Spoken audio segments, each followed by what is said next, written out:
Um, it's been clear through the course of modern history that economic prosperity is directly related to the availability of affordable, abundant, transportable energy product.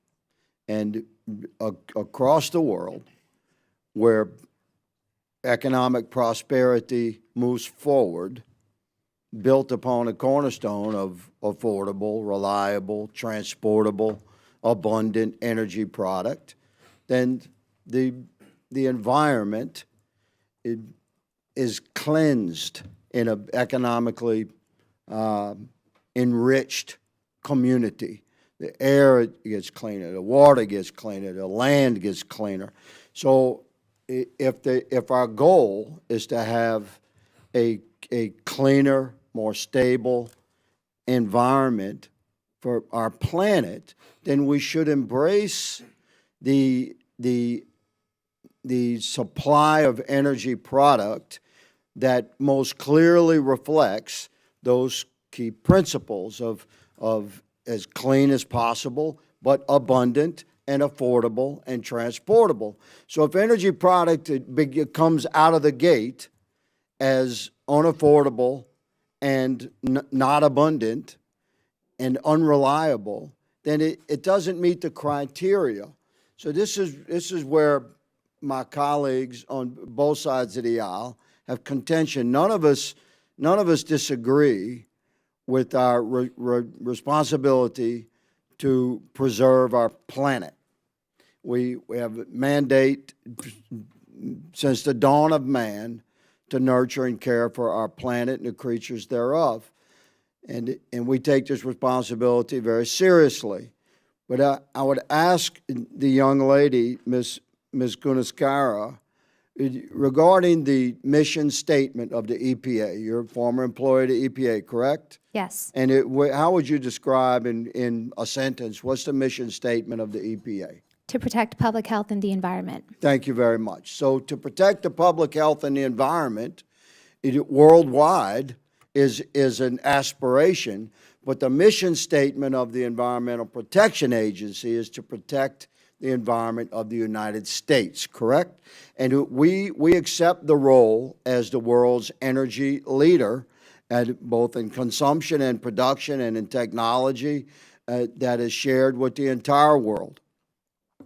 So regarding permitting, Mr. Harrigan, what would happen if permitting at the federal level was streamlined to allow for a more aggressive introduction of clean, affordable, reliable, transportable energy product in the United States and worldwide? What would happen in those communities? So I just to make a point, and I know my friends in the press know that I live in the numbers. More wind and solar was built under the Trump administration than the entire Biden administration in the last 3 years of the Obama administration. We have to look at the facts, all right? The facts are not hyperbole. More than 50% of Oklahoma, my home state, I'm from Arizona originally, but I worked for Senator Inhofe, who Mandy and I both worked, who we missed greatly, was always a fan of let's make the level playing field for everyone. Remove the obstacles. Respectfully, I've been to Oklahoma. I've toured that grid. I'm familiar with it, and I'm asking you, what would happen if Congress streamlines the permit and the executive branch streamlines the permitting process for investors that are standing by to invest in We would see a 20 to 30% reduction in project cost, an immediate reduction in the futures market to reduce electricity prices. Thank you. So we're talking about hundreds of billions of dollars. Am I correct? Yes. And we all concur that economic prosperity is the cornerstone of a clean environment. So if this is our goal, then worldwide, then we should support the American energy industry. Mr. Epstein, you referenced nuclear, and I'm going to leave with this question here as my time is expiring, and I hope you answer it.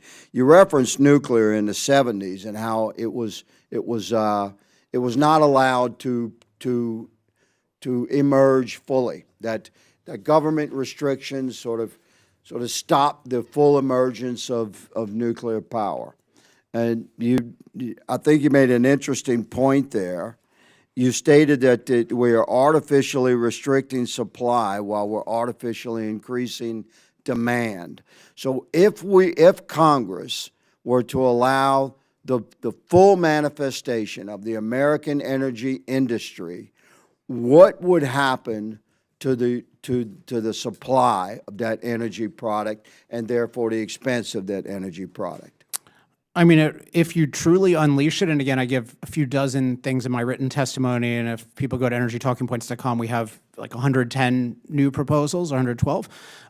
You know, it would just be the greatest increase in prosperity. I mean, you might actually have a shot of, for new electricity, reducing the price by 50%, but it really requires dramatic things. With nuclear in particular, that's really important. I should say, by the way, the #1 organization probably that ruined nuclear was the Union of Concerned Scientists, which we have a witness from today, that they deserve a special I thank the place gentleman, and in my blame. time has long expired, so out of respect for my colleagues, I'm going to close my questioning.